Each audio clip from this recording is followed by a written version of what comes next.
أعوذ بالله من الشيطان الرجيم بسم الله الرحمن الرحيم الحمد لله رب العالمين والصلاة والسلام على أشرف الأنبياء والمرسلين خاتم النبيين بالقاسم محمد وعلى أهل بيته الطيبين الطاهرين المعصومين الذي أذهب الله عنكم الرجس أهل البيت ويطهركم تطهيرا.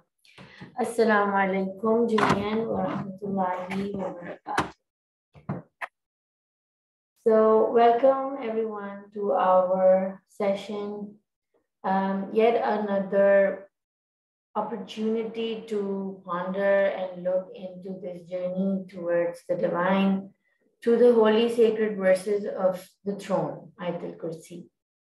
And we looked at the verse of the part of the verse where we spoke about presence and not going into a state of slumber or sleep. And when we talk about the attributes of God, now that we've had such a long journey into discussing our intentions and our purpose, we realize that the main purpose for the human soul is to go back to its original place where it can become that reflective mode, that vessel to emulate Allah subhanahu wa ta'ala, and the vessel that can emit the light of Allah subhanahu wa ta'ala, manifest the beauty of Allah subhanahu wa ta'ala through its being. And Imam Ali alayhi salam says that you think that you are a small entity, but the entire universe is within you. And so that means that the human being has this privilege, this beautiful position where Allah subhanahu wa ta'ala says that He made us Khalifatullah, representative of God. And in the Bible, Allah says in Matthew that I made you in my image. And what that means is that then there is this God particle within each one of us that needs to be manifested, and the godly light needs to come through us. And so the journey becomes to undo and unpack all of that obscures that light, that hides that light within us. And a lot of times what does hide that light is our own distraction, our own absence, our own oblivion, and this state of slumber and sleep and lack of presence to the present moment that takes us away from this purpose, this moment to moment duty towards Allah subhanahu wa ta'ala, where as a servant of God, we stay in a state of presence to give out of us what is divine. And we lose that godliness in our lack of presence. So I was going through the Quran, and there's a beautiful verse that I wanted to touch upon today in relation to this. And when we talk about the Quran, of course there are so many realities and so many levels of reality. And I came across this beautiful verse where Allah subhanahu wa ta'ala is in Surah 23, which is the believers. The meaning of the name of the surah is believers, in which Allah subhanahu wa ta'ala says that when death comes to any of them, He says, my Lord, send me back so that I may do good works in the world I have left behind. Never it is indeed but a meaningless word that He utters. A barrier shall stand behind such people till the day they are raised up again. When the trumpet is blown on that day, there will be no ties of relationship between them, neither will they ask about one another. Then those whose scales weigh heavy with good works will be successful. But those whose scales weigh light will have ruined their souls, and in hell will they abide. The fire will... Okay, so now what do I want to look at over here is that, it's all very nice when we are... let's not jump to conclusions, Nasimanti, because I think that Allah subhanahu wa ta'ala inspired us to look at the Quran in so many different ways, right? And what I want to share today was actually mind-blowing for me as well, because it's very pleasing to us to go to the heaven-based verses, the good news verses. And I'm talking about myself. When it came to verses about hell, about punishment, about abiding then forever. All of these used to disturb me so much that I used to find it difficult to pick up the Quran and read it. But then, like I said, that there are so many levels to the Quran that Allah inspires our heart to look at it in a different perspective. And I would like to share a perspective. It is not a finality. As I always say, these are my insights that I share, and I'm here to be corrected. So, the thing is that these inspirations, they come to the heart as a means of seeking, and may Allah protect us from misinterpreting the Quran. But sometimes the insights they sit perfectly, they click into the message so beautifully that one can tell that this is a divine guidance that helps us to see something different, a different inspiration, a way to understand things differently. So let us now look at this verse in a way where we are in the present moment. And if we were to dissect this verse in terms of the present moment, like we said right in the start, 2 years ago when we started, and I gave that prologue to the word, to the tafsir, that how we are going to dissect it. And one of the things I said is that in Arabic language, the future and the present are determined by the same grammatical language. And so what we're talking about in future, like it's saying when death comes to any of them. It's saying death comes to them in future, but we can take it now when death has already come. So in this present moment, what is my death, right? The thing is that death is the death of an old entity of me, an old self of me. That's why Dr. Wayne Dyer beautifully explains that at every moment and stage of my life, I am the same. The internal me is the same, but there's a physical change that we see. The garb that I'm wearing is constantly changing. Something I put on and I take it off. Every stage of my life is taking me into a new life. It's like every moment to moment, I'm experiencing a different reality. So when death comes to any of them, he says, my Lord, send me back. So death here is therefore the death of an old self. And when the death of the old self comes to any of them, he suddenly realizes, my God, can you send me back so that I may do good works? Now, when do we feel like, I want to do good work? Like right now, when I was reading the verse, Auntie said that, oh, it's too late for me now, right? Like you have this desire, like, let me go back. There's a regret. I want to go back and rectify. I want to make things even better. What I missed out in hindsight, you see, okay, I made a mistake. I want to go back and make it better. So we're telling Allah, my Lord. Now, what was interesting is that in one of the translations, it says, when death comes to any of them, and in brackets, it wrote unbelievers. But when the dialogue starts, it says, Rabbi irji'un or Rabbi irji'un. So the dua is coming from their hearts, whoever they are. And they're saying, oh my Lord, can I please go back? So it doesn't make sense to translate it that when death comes to the unbelievers, they say, my Lord. Because my Lord will be somebody who believes in the Lord. So if you're going to translate and say, death came to the unbelievers and they said, my Lord, then it's a contradiction.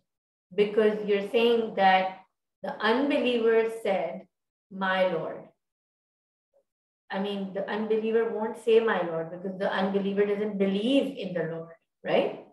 So that is where I noticed that, translations can be so harsh and they can be so discouraging, and they can take us away from really what is being said here.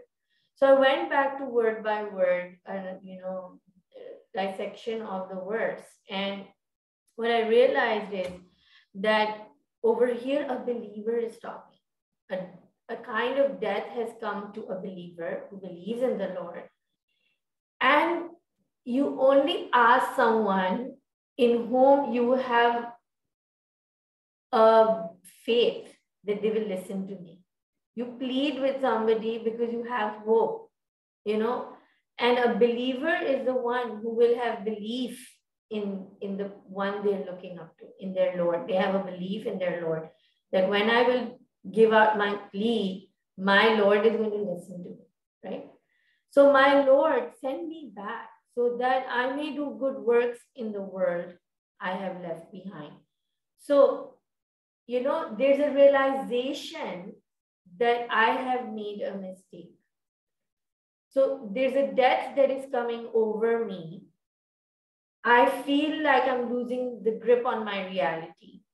And in that moment of feeling this loss of my old identity, I am now able to have a hindsight view of the mistakes I made, of the things I feel like I want to rectify, right?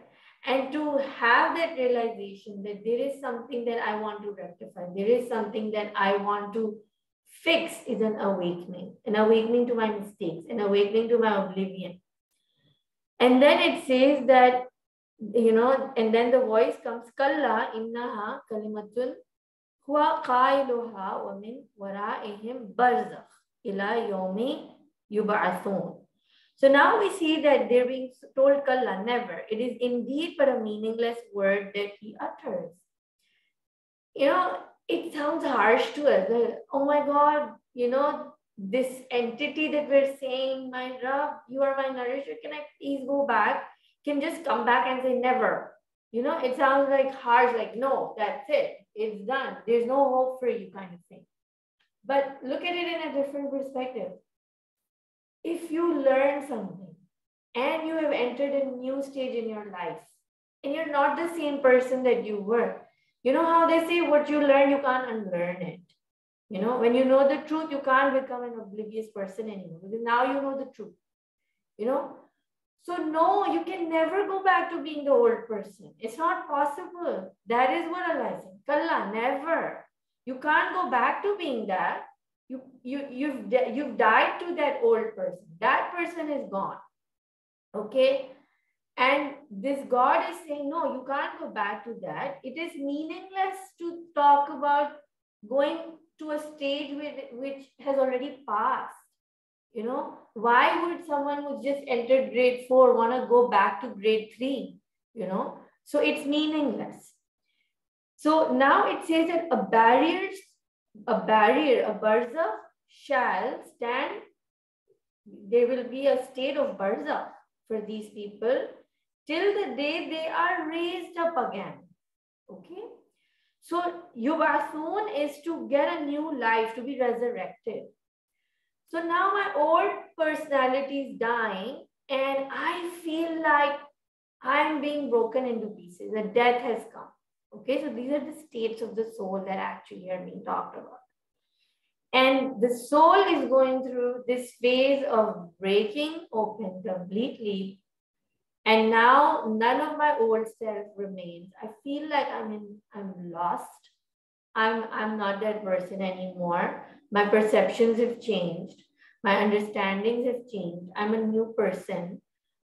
And I can see something that I need to get better at. I need to see something and my vision has opened. I can say, oh, I'm feeling regretful. I made these mistakes. Can I go back? And I say, no, you can't go back. But you will stay in a state of barzakh. What is a barzakh? Barzakh is an intermediary state. Barzakh is an intermediary place where, so, recently I did a show and I want to show a picture because I explained Barzakh through that painting. So just give me a second. I'm going to share that painting because I want to share it, explain this concept of Barzakh.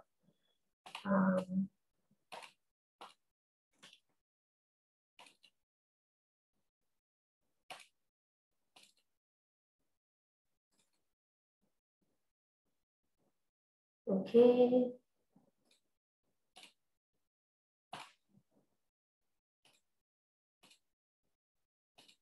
Okay.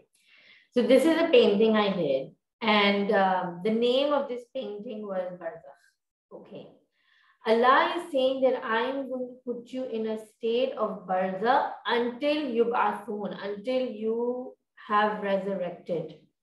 Now, the reason I called this painting Barzakh, even though it's a painting of the heart, is because Ibn Arabi talks about the concept of the throne of God.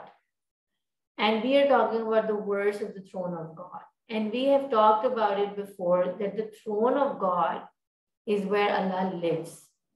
And Allah doesn't live in a place in space or time, but He says that the heart of a believer can hold me. And so the heart of the believer becomes the arsh of God, the throne of God.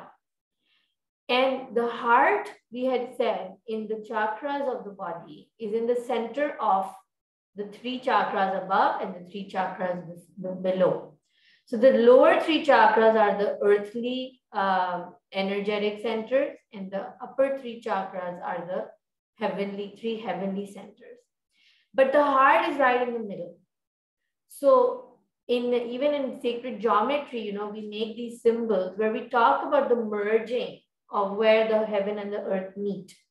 And the human being is that entity where there is the human and the being. The human is the clay body and the being is the being, the presence. And the presence of the divine, the presence, the spirit of God is the heaven. So the heaven and the earth come together and merge in the human body, the human existence. So each human being has this place where both these worlds, they come together. There's a meeting point. There's a portal. There's a door between the heavens and the earth. And that door is in the heart of the believer. So the heart, therefore, becomes the intermediary world, the middle world, the Barzakh, the throne. And so Allah is saying in this verse, in verse number 99, the believers, that a barrier, a Barzakh, they will be in a state of Barzakh until they're resurrected. So they will now be in their heart, not in their brain. The journey of the believer has to take that step, that when they have to go from one stage of their soul into another stage, a higher reality, and the old self is dying, and there's a death that has come over, and they cannot go back to being their old selves. This transition into the new person that has to come about and the birth that has to take place, it will be incubated in the heart. Because the heart is where we feel. The heart is where the emotion is. The heart is where there is an insight. There is a voice of God. And so in order to climb this ladder to the next stage in the journey, we have to stay within. We have to stay within ourselves and not the outside. Now, the outside is perceived through the brain. The brain tells us when we feel fear. The brain tells us when do we feel, doing this and that, the cause and effect, the earning, the savings, the protection, the insurance. The brain is taking care of all of that, calculating, okay? But to become the servant of God, we have to follow the voice of the heart, because the voice of the heart holds the voice of God, the names of God that are particular to each human being at each stage in their journey. And that is where that name has to be manifested. And so at every stage, the name, the zikr of Allah that inspires the heart has to take over your entire being, because now you're at a stage of healing. And through the zikr of Allah subhanahu wa ta'ala, the heart has to now do that opening into a higher reality, an opening into a new existence for this soul. And so one of these Sufi centers, I was listening to their talk many years ago, and they were explaining how when we take the name of Allah and we do the zikr, then the zikr of the tongue, every breath, with every breath, it's like with every breath, you're taking a teaspoon of that zikr. You're feeding your heart the zikr of Allah subhanahu wa ta'ala. And so if in every breath I say, Ya Jaleel, Ya Jaleel, it's going into my heart with every breath, and oxygen goes into the heart, right? So with every breath, I'm feeding my heart this one name of God with in-breath.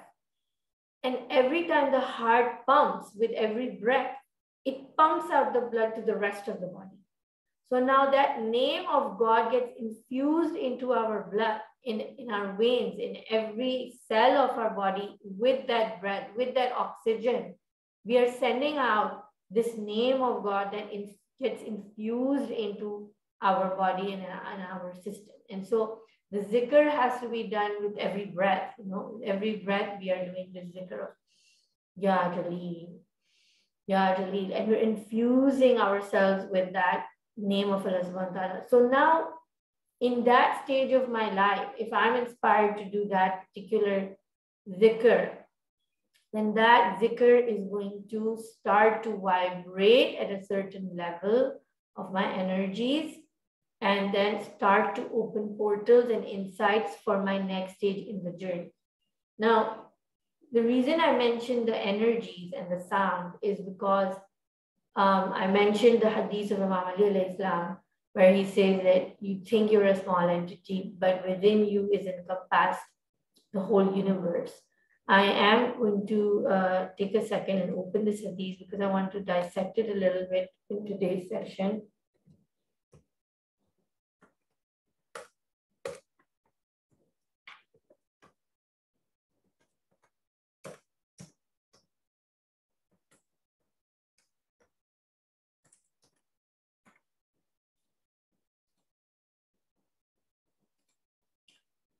Yeah.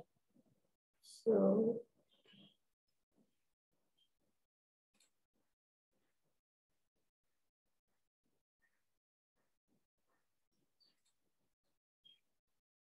just a second, I'm opening the page.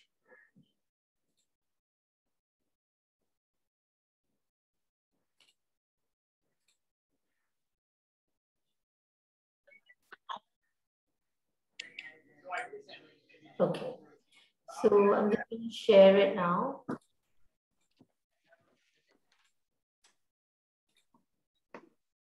Okay. Your sickness is from you, but you do not perceive it. And your remedy is within you, but you do not sense it. You presume you are a small entity, but within you is enfolded the entire universe. You are indeed the evident book by whose alphabets the hidden becomes manifest. Now, this is where I really, really want everyone to pay attention. You are indeed the evident book by whose alphabets. So alphabets are huruf, okay, the harf, the letters. These letters form zikr, the names of God. And if we look at ancient truths, ancient spiritual wisdom, we see that in the knowledge of the Kundalini, not the commercial Kundalini, but the scripture of Kundalini, the actual serious scholarly work done into Kundalini expresses this understanding that because we are vibrational beings and we work at a level of an energy, then everything within us is an energy, and sound is an energy. Because we know that sound waves, right? We always talk about sound waves. So sound wave is an energy. What happens when we start to utter these alphabets, these huruf, and these scarf from our mouth, and we infuse it into our heart? The heart is a device of electromagnetic energy, which is now very well known. You can read about it. it gives out a certain level of energy that can actually be measured with devices. And it goes beyond the body, it expands, like it's an aura around it, but it's an energetic electromagnetic field around the human body, just like we have the electromagnetic field around the planet Earth. And when we start to utter the askar, they are also an energy. And then this energy starts to create certain changes in our being. So we will see that when we do the dhikr of Allah subhanahu wa ta'ala's name, for example, Ar-Rahman, and we understand its profound meaning and we go into the depth of it and we try to, go into what it means to emulate those names, So I've mentioned it many times that Rahman comes from the root word Raham. Raham comes from the womb. And the womb, is a place of unconditional love. It is about connecting with your relatives. So when we are guided towards the path of reciting Ar-Rahman, then we are guided towards reconnecting with our relatives, showing unconditional love towards ourselves, showing unconditional love towards others, making it an effort into becoming a moment-to-moment emulation of this mercy towards anyone we come across. And that puts us in a state of mindfulness, right? Because you've kind of now worn a uniform which says, I'm on duty of Ar-Rahman, I'm Abdul Rahman. And if I'm on duty and I'm wearing this uniform of being Abdul Rahman, then I have to behave like a representative of the Rahman. And so now in every moment, I'm on duty of performing to be the manifestation of the Rahman. And so when we start to act, when we start to recite, and when we start to become present to the zikr, we become an embodiment of that name and that vibration. And so our electromagnetic field alters. It changes.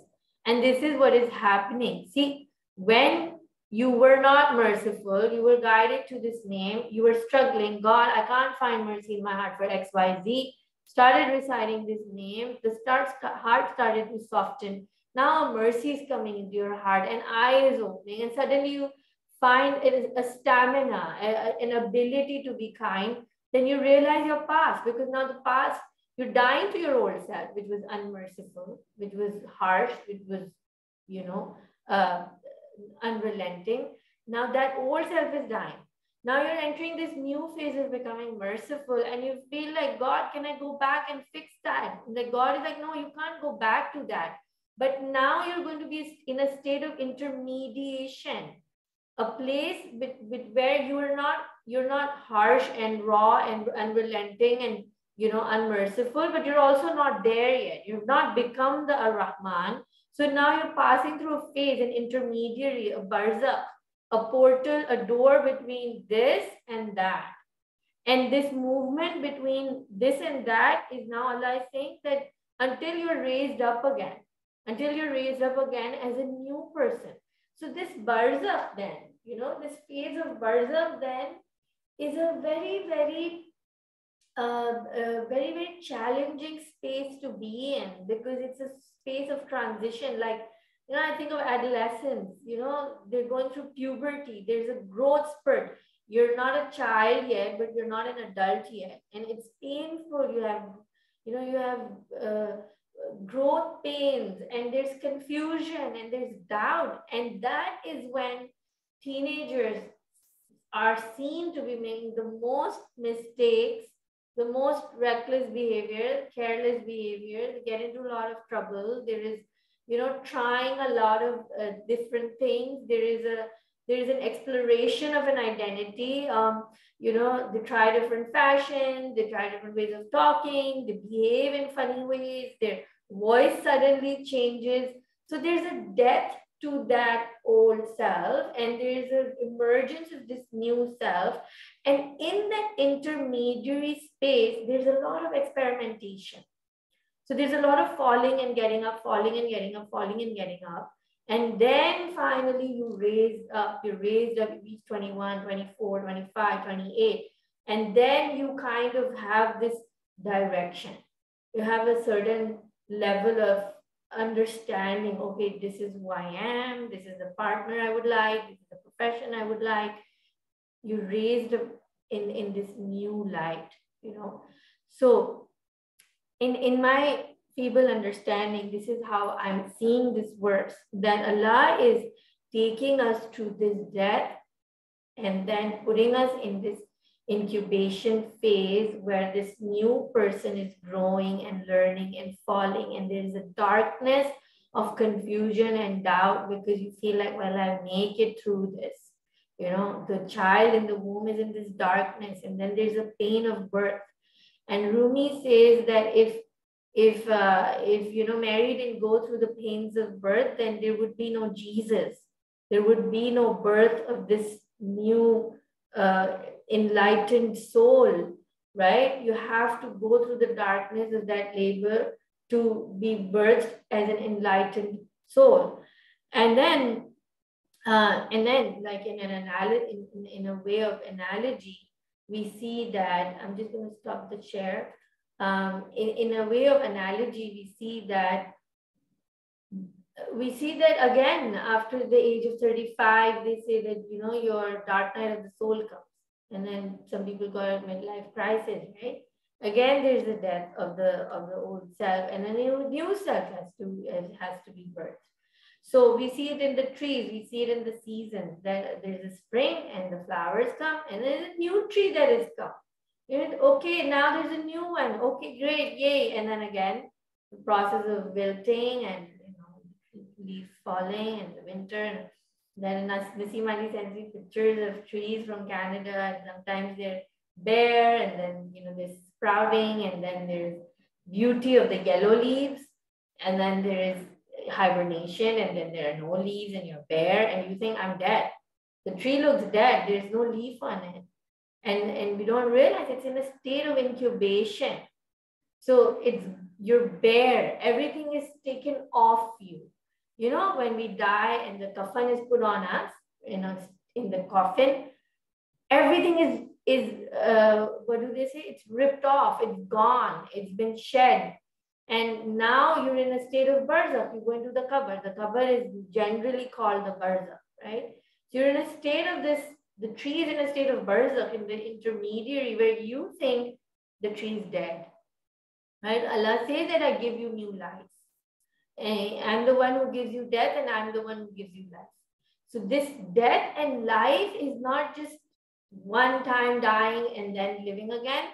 But the fact that, you know, after a little while, in a certain stage of the soul starts to go into oblivion at a death. So this is what it's saying. When the death comes to any of them, they say, my Lord, can I go back? Kalla, no, you can't go back to the old stage. Now it will be a new one. To go to the new one, you have to enter a state of Barzakh, the intermediary. Now in the intermediary, you can decide which direction you're taking. What is your inspiration? Where is Allah guiding you? Which name is He inspiring you with? Which new personality are you going to be resurrected as, raised up again? Yawma yab'athun, right? Allah is saying, وَمِنْ وَرَائِهِمْ بَرْزَخٌ إِلَى يَوْمِ يُبْعَثُونَ. So there's going to be this new birth. When the trumpet is blown, okay, so the beautiful thing is that Allah leaves these hints in the verses for us, okay, which give us this indication that we're not rummaging in the dark. We're not, you know, like whatever I'm saying is not just silly stuff and I'm just saying it and maybe it's true. Allah leaves these little indications, these little clues for us to understand what He's saying. So He says, you know, a barrier shall stand behind such people, the Barzakh. They will be in a state of Barzakh till the day they are raised up again. Raised up again. Have we been raised up in the Yom al Qiyamah, the actual Yom al Qiyamah, which is also going to happen in the physical reality? Have we gone there already? So that Allah is saying you'll do it again. You see, that day of judgment right now, we've not experienced the physical one, right? Perhaps we have, we don't know. But the soul is going through it again and again and again. We are dying, we're going through Barzakh, and then we're raised up again. So this word again is indicating that it's an ongoing cycle, it's an ongoing process. And it's not just a one-time thing. It's an ongoing thing. The cycle of the soul is all constantly going through this process. Now, when the trumpet is blown, on that day, there will be no ties of relationship between them. Neither will they ask about one another. And over here, I actually would love to get my book and read from Allama Tabatabai's book about a certain state of the soul that it goes through a journey. Over here, it's saying when the trumpet is blown.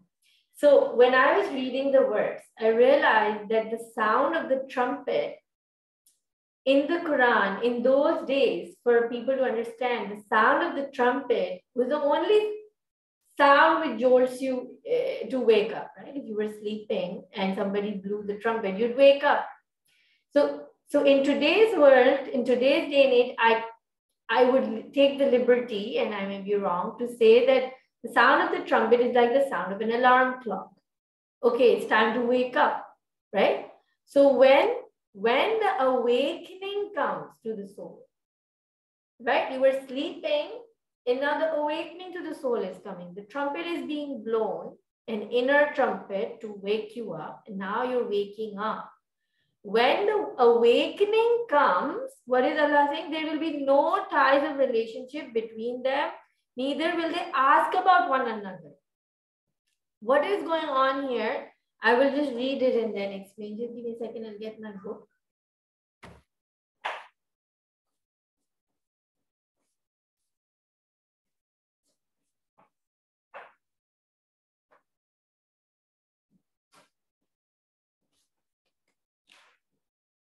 So this is the book. I refer to it very often, Kernel of the Kernel, by Sayyid Muhammad Hussain Tabatabai.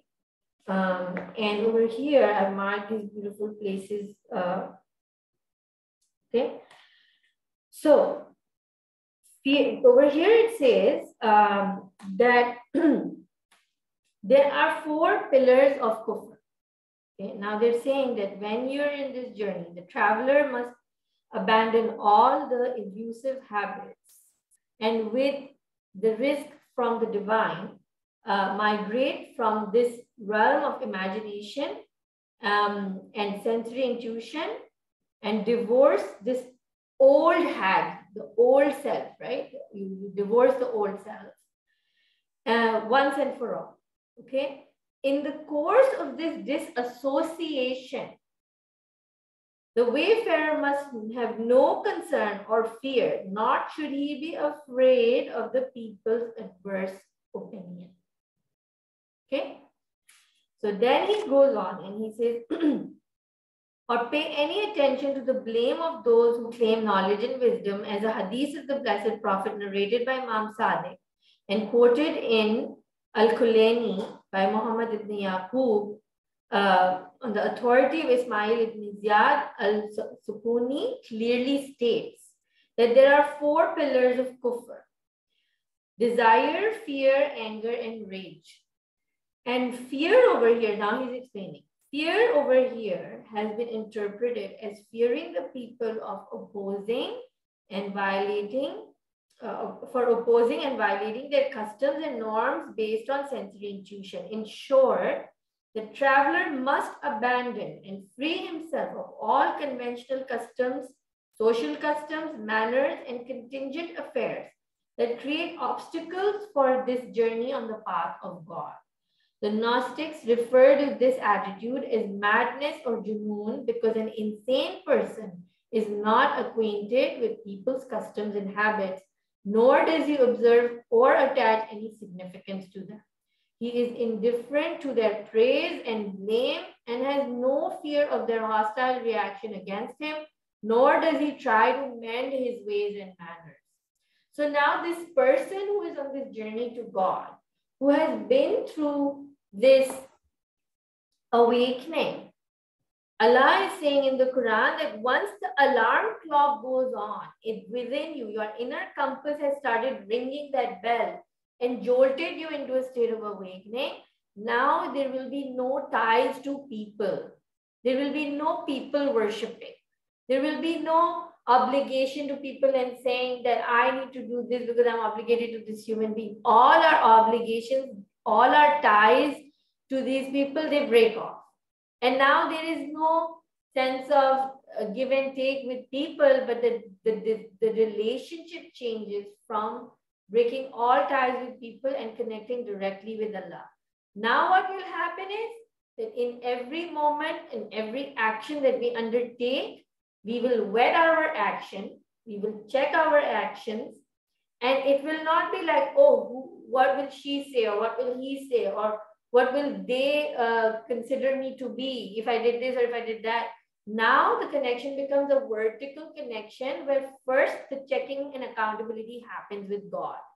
So now when all the horizontal realm ties break off, relations break off, then the direct vertical connection with Allah becomes the primary source of vetting or checking an action, and then saying if it works with God, if it works with Allah, if my accountability with Allah is saying that I can go ahead with this, then I will go ahead with this, whether people like it or whether people don't like it. So people take the back seat, they become the secondary thing or no thing. They have no value now.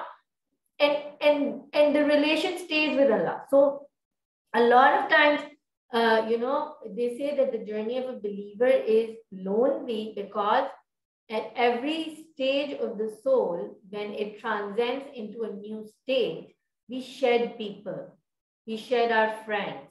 People who don't vibe, who don't have the vibration, who don't have that heart energy that connects with our energy, those people fall off. They just get off our grid. There will be some reason and they just won't be in your circle anymore for some reason.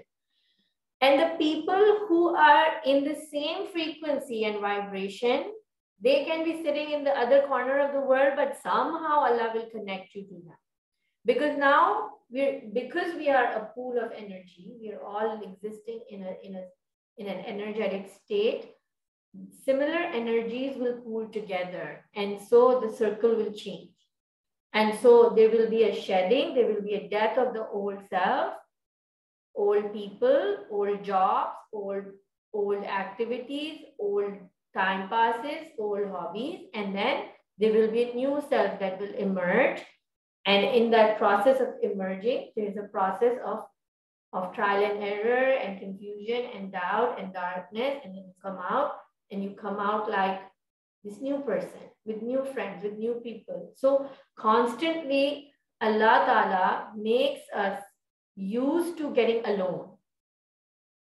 And when we get alone in those moments of being alone, Allah chooses us to have this is what I write down in my notes every time, because we need affirmations and we feel lonely, and we write this down that Allah has chosen these isolated moments as a personal rendezvous with Him. He's taking you into a rendezvous with Him. So it's like a moment where the lover and the beloved are meeting in solitude. You don't, like in old stories from our grandparents or parents, we hear that the husband and wife, they're newly married, but the nun goes in with them for eating ice cream, or they're going on a vacation, but 3 other children are going with them. So there is no rendezvous. The beloved and the lover don't have time on their own. There's no secret meeting anymore. You have all these interruptions and all these people getting in the way of your relationship. So in the same way, all these relationships, Allah is saying that when the trumpet blows and you wake up, you will have no ties of relationships, and they will not be asking about one another. As a person of the new soul, you will not be asking your relatives, do you approve of me? Are you okay with me? Are you happy with me? Do you approve of my way of doing this or that or that or that, right? So now only thing that matters is my beloved happy? Is my God happy? It's my private time with him. It's my rendezvous with him. So whenever we are lonely, in this journey, and this stage keeps coming, and people start to misunderstand you, and they don't understand uh, your growth and your direction and your trajectory, it fills people with fear. Parents get scared that my child has lost the path or lost the plot. Spouses feel scared that, oh my God, will I be able to live with this person now because she's changed so much? God bless my husband. He has to go through a lot of that with me, because I'm constantly trying to be in a state of change, because the Prophet said a person whose 2 days are not, whose 2 days are equal is a loser. So in that sense, I was also telling a friend that if you took 10 steps the first day, then to even take 10 more steps the next day makes it equal, right? Because yes, you did change, but you just changed 10 steps on both days. So that means that every day there has to be an acceleration in the change too.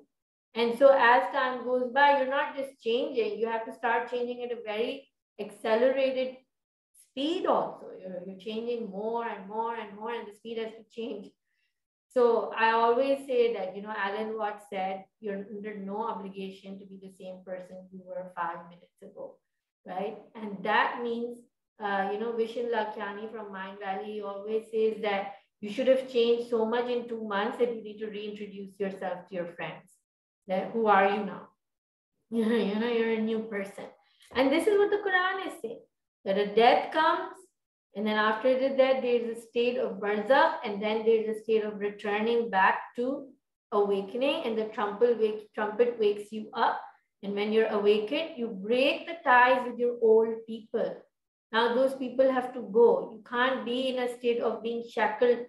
And the most interesting thing in my journey, at least what has happened is, and this is how Allah teaches us, that after reading some books, and this is what books do to us, we become very bookish. After reading some books on mysticism and Gnostic journeys of different teachers and ulama, I would want to emulate their journey, right? And they would say that, oh, the journey of a Sufi starts when they get a teacher, and the teacher you're seeking will find you, and all these really fantasy filled, beautiful, magical ideas. And everywhere you're turning, you're thinking, oh, will this be my teacher? Will that be my teacher?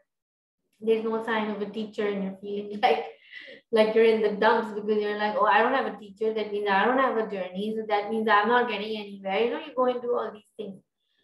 And then when in your own mind's illusion, you think that someone has entered your life as your teacher, and you get attached to that teacher, and you idolize that teacher, and you look at them and you're like, oh, this person is so perfect.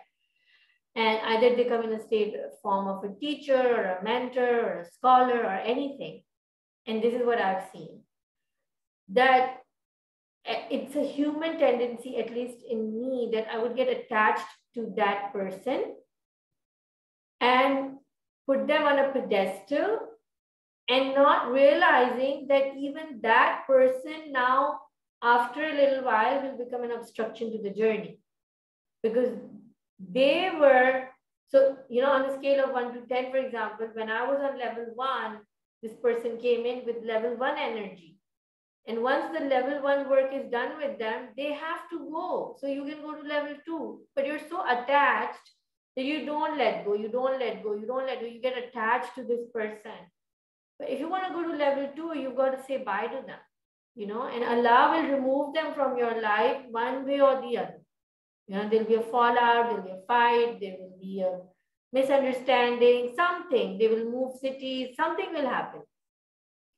And once their work is done to teach you that particular lesson, they have to go. And for you to move on to level 2, you have to reintroduce yourself to a new tribe, to new people, to a new level of energy in the new person or the new people. That is why, the ties have to keep breaking. And this just becomes an ongoing journey. So a Gnostic or an Arif who awakens to the sound of this trumpet and realizes that life will always be about moving on and breaking off and moving on, will become so used to breaking the ties like this of inner attachment. I'm never ever suggesting that we break ties with our family. It is not allowed. But I'm talking on a spiritual level when we have to keep moving forward. Eventually, what the Prophet is saying is that die before you die. You're constantly experiencing death by letting go of the people, right? Because when you die before you die, and you experience all of the qualities of that actual physical death, then that death doesn't feel much, right? Because we're scared of losing our loved ones. We're scared of going into this new place alone. We're scared of the dark. We're scared of all of those things. And they are just physical metaphors for everything that we experience spiritually.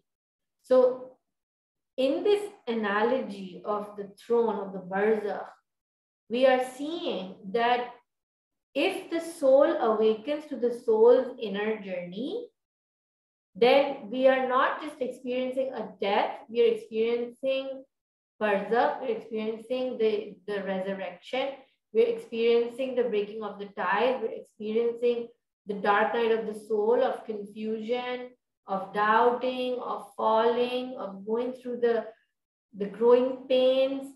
And that is what a lot of us say is hell, is what the spiritual pain is, that this thing that they're saying, my Lord, can I go back, right?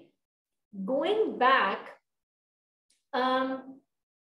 is something that we want to do when the current pain becomes unbearable. When we make a mistake and the responsibility opens itself to us and we become aware of what I have done. Oh my God, because of me, for example, we were watching this show, Designated Survivor, and they show that there's a native minority of a tribe that comes to the president and protests and says that, our lands have been snatched away from us to build big projects. And he says, but how am I related? Because this is your local issue. I'm in the federal government. And they say, but it's related to you because once upon a time, before you became the president, you were an architect and you designed these projects and you okayed it. You allowed the natives to be removed so this project could be made. And suddenly this man feels this heavy burden and he says, what did I do? How did this happen? How did I allow this sacred land to be snatched away from the minorities? How did I okay this plan? How did I become an architect to a project which was based on so much tyranny and so much unjust behavior and injustice towards this community? So that burden really, really upsets him and makes him feel like, I wish I could go back. I wish I could go back. And then they show how he rectifies his mistake, right? He doesn't sleep, he doesn't give up until he finds a solution for that. But the idea is over here that when we experience all of these things and we say, God, can I go back? Suddenly the heaviness, the truth, the reality of our doing reveals itself to us and shames us, guilts us, and that is why the Barzakh, the word saying, God, can I go back, is saying, I'm feeling ashamed. I'm feeling this guilt. I need to go back and rectify. Allah is saying, no, you can't go back to that. But now you go to Barzakh. Barzakh is the heart. Your heart will hold the emotions of guilt and shame. Now work on that. Now work on your guilt. Work on your shame. Get out of it. Work on it. Work on your emotions. And then work on releasing these emotions to come out as a matured, new person who has learned something from this stage of going through these mistakes. And you learn and you grow and you get better. And these mistakes become the very ladder through which we can actually ascend to a different level, to the next level of our journey. So our time is up over here, and let us put our hands up for dua. I will keep my recording on today for question answers, because usually we have really good, I've seen it over time that we have really good questions that come in. Whoever wants to ask their questions in anonymity, just type it in the chat. I will not take your name, but at least we can record it. And so many people, most of the people listen to the recording, and for 2 years now, I think they've missed out on a lot because they miss out on the questions. So I'm going to invite all of us to make a dua first. Bismillah ar-Rahman ar-Rahim. Oh Allah, we come to you with nothing but gratitude and thanks for every moment of growth, whether it be painful, whether it be joyous, whether it makes us excited, whether it fills us with confusion or doubt, because nothing is beyond your jurisdiction, and there is nothing which is not in your hands. And you say it in the Quran, "Biyadikal khair," and in your hands is only good. So, oh Allah, we take solace and we take comfort in the idea, in the truth that we will never fall out of your jurisdiction. And you say in the Quran, and you say that if we try to escape your territory, oh Allah, he would be a fool. She would be a fool who would want to escape your territory. Who would want to escape the most merciful? Who would want to leave the territory and the jurisdiction of the most giving, the most generous, the most protecting, the most loving and nourishing God who helps us grow in every moment. So, oh Allah, today there is nothing that I ask, but I only show my gratitude for everything that you have bestowed on us, for everything that you have given to us, for every moment of growth, whether dark or light, that you have descended upon our hearts. Oh Allah, as long as you are the shepherd of our hearts, oh Allah, there is nothing that can worry us, that there is nothing that can derail us, there is nothing that can cause suffering to us, oh Allah. So always give us the remembrance that you are the shepherd of our hearts. Ameen ya Rabbal Alameen. All right, I'm going to wait for our messages, and here we are. So Ghulam uncle has been so instrumental in teaching me so many beautiful things, and every week I get this beautiful message from him after class. I'm just going to read it out. You talked about the present moment. If I understood correctly, it means we are aware and mindful of what's happening at this very moment. Yes, absolutely. So the question is, why is the present moment so important? How do I live in the present moment? Okay, it's my favorite question. So thank you so much for asking. I'll just finish the message. I think if it's finishing. No, there's more. So there are two sayings which I will read after I answer the question. The present moment is really important because in a very literal way, the past is gone and you can't go back to it. And the future hasn't come yet. So, you know, in that show Kung Fu Panda, the wise tortoise says that the past is a memory and the future is a, what does he say? He says something is an illusion, but the present moment is all you've got. You can do everything in the present moment. That's why it's called a gift. You know, it's a present, you know. So in the present moment, we can use this gift of the time we have been allotted in this life. The only way to live is in the present moment. We're only living in the present moment. Past and future don't exist. It's an illusion. It has no reality. So the only way to actually make a difference to ourselves, to the world, to grow, to achieve, to learn, is to come back in the present moment. And Dr. Joe Dispenza has explained this beautifully, which I have talked about in very early videos, is how there's a leakage of energy. We are beings of energy. Our energy can be used. Uncle knows we talk a lot about the law of attraction and manifestation. This energy is used through our thoughts. And if we align all of our thoughts to the present moment, we are creating a pool of energy that can be directed towards creating a beautiful future. Because now we can work today towards creating a better future tomorrow, which is what Imam Ali says. Your thoughts become your destiny. But if there's a leakage on this energy, and the leakage happens by allotting a huge portion of this energy to work, to fearing what is already, or feeling sad about what has already happened in the past, or if we waste this energy ruminating and fearing and worrying about the future, then there's a huge portion of our energy that goes to waste, and it is not invested efficiently in creating a beautiful future. But if all of that energy can be pooled in and harnessed to just focus on what we want in the future, then we can create our destiny. And that is what I believe is the Shab-e Qadr. You know, the Shab-e Qadr is the night, the dark moment of the soul, where I take charge of my soul in the present moment. And I say, even though it is night, I will create my destiny. No?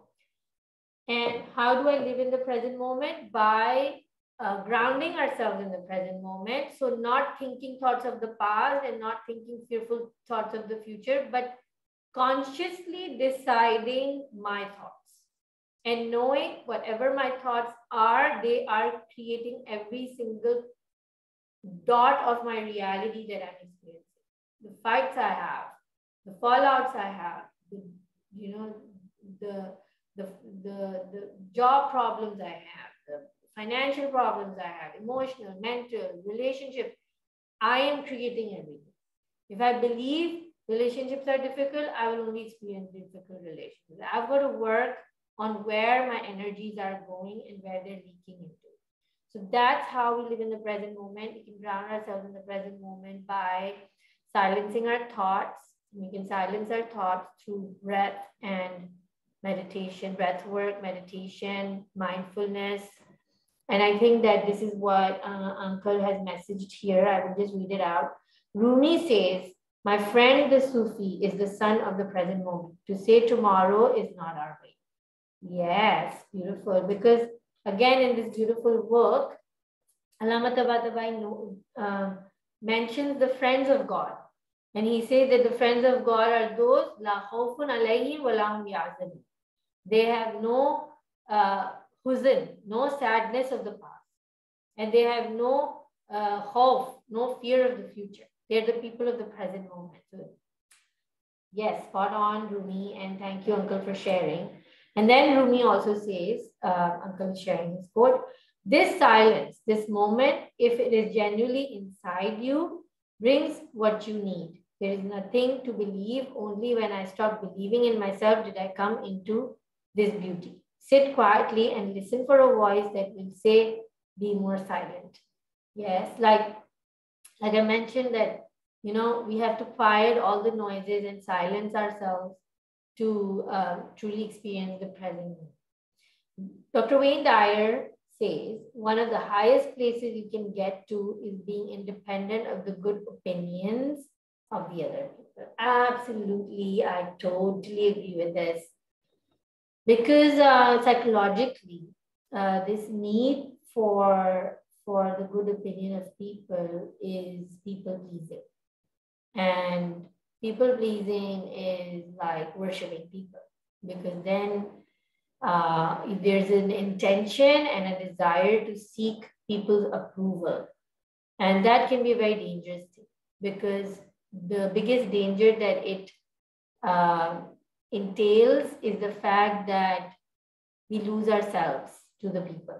We forget, we move away from who we are, and we get really, really caught up and busy in doing what other people would approve of, or they would like, or what will make them happy, instead of what, like we said, making God happy.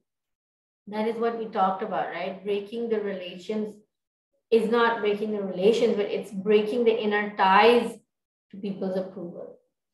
Inshallah. Thank you so much for these beautiful insights. God bless Ghulam Uncle and his family, and beautiful Naseem Auntie, who gives me a visual so I can understand what all I'm rambling and have a point of focus. I'm truly eternally grateful to all of you who joined the sessions, and may Allah accept these flawed efforts and make them worthy of acceptance. All right, everybody, have a beautiful weekend. Lots of love. Take care until next week, inshallah. Lots of love. Khada Hafiz.